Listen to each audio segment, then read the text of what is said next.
Bonjour. Aujourd'hui, je vous propose le corrigé de l'examen final de processus stochastique et ça consistera en un certain nombre de vidéos. Donc cette première vidéo, il s'agira de la présentation de notre corrigé. Alors l'énoncé est le suivant.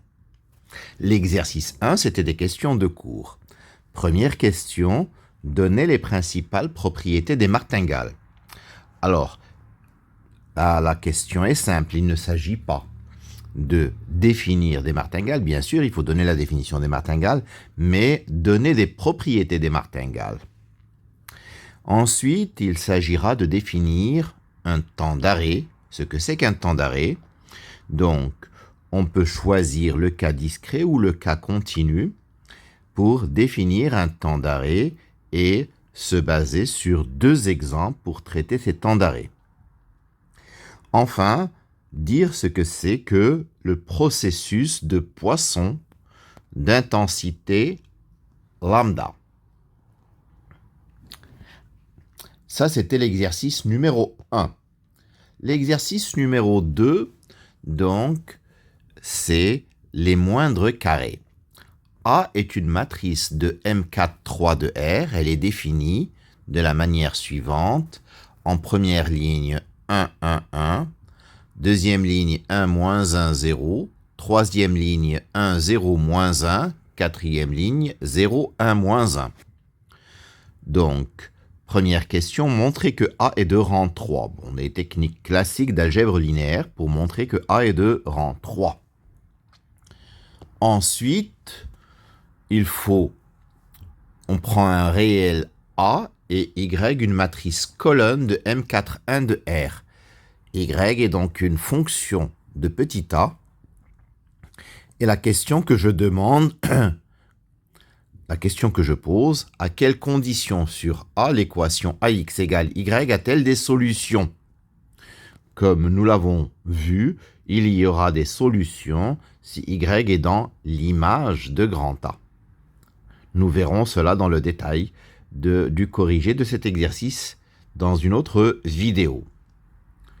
Troisième question, on pose A égale 2, calculer transposé de A à, puis déterminer X étoile par la méthode des moindres carrés. Donc, il ne s'agit pas de redémontrer, mais il s'agit de donner la formule de X étoile. Et la formule de X étoile, c'est transposé de A à le tout moins 1 multiplié par transposé de A fois Y. Voilà pour cet exercice numéro 2. Exercice 3. Loi normale et espérance conditionnelle.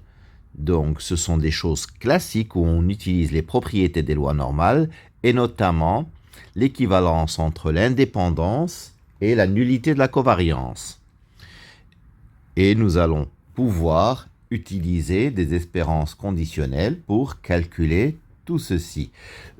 Je donne 3 variables aléatoires x, y, z, indépendantes, gaussiennes, 2 lois respectives, normale 2, 1, normale moins 1, 1, normale moins 2, 4. Puis on définit 3 nouvelles variables u, v, w en fonction de x, y, z. U, c'est x plus 2y plus z. V, c'est 2x moins y moins z. W, c'est 3x plus ay plus 2a moins 1 z, où a est un réel. On pose la question, u et v sont-elles indépendantes? Mais il faut calculer la covariance et voir si elle est nulle ou pas. Pareil pour la question 2, la question 3, déterminer A pour que U et W soient indépendantes.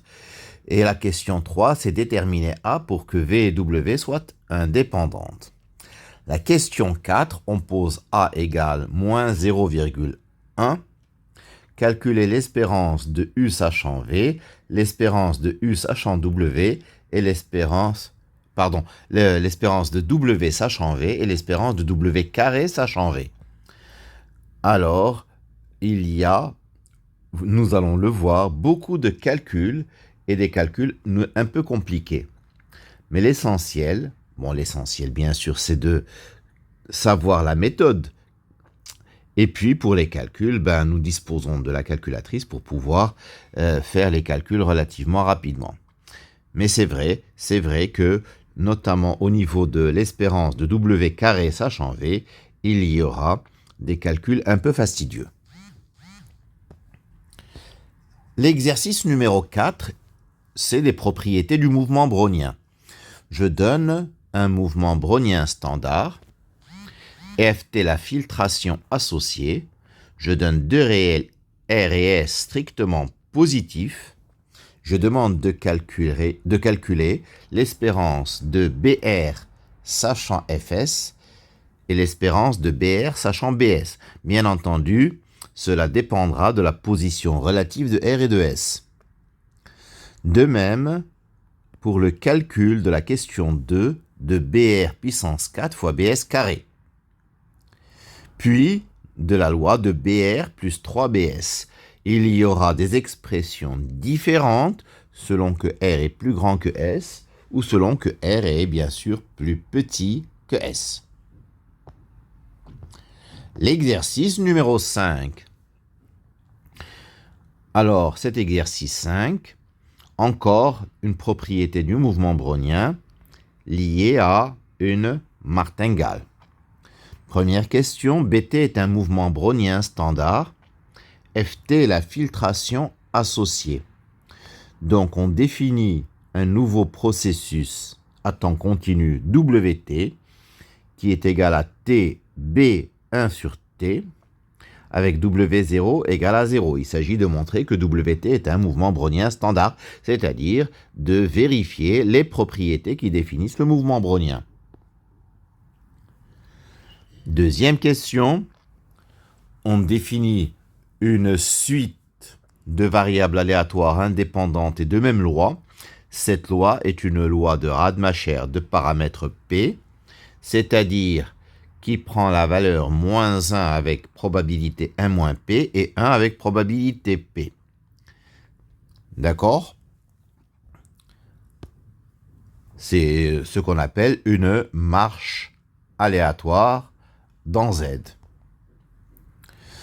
On définit Sn, c'est la somme de 1 à n des xi, et je demande de déterminer le réel alpha de manière à ce que alpha puissance Sn soit une martingale. Bon, bien entendu, nous allons trouver que alpha peut prendre la valeur 1, mais cette valeur 1 est à écarter puisque ça n'a aucun intérêt. Bien entendu, alpha puissance Sn serait une constante égale à 1 et une constante est bien entendu une martingale. Enfin, l'exercice 6, c'est un calcul d'espérance conditionnelle en utilisant une fonction borélienne bornée auxiliaire. Donc soit x et y, deux variables aléatoires indépendantes qui suivent respectivement une loi exponentielle de paramètre 2 et une loi exponentielle de paramètre 5. Je demande de déterminer l'espérance du maximum de xy sachant y. Voilà pour notre examen. Donc, nous allons traiter dans d'autres vidéos chaque exercice séparément, hormis l'exercice bien sûr numéro 1, donc qui représente les questions de cours. Les questions de cours, j'ai donné donc la manière de traiter ça. Voilà, je vous remercie de votre attention.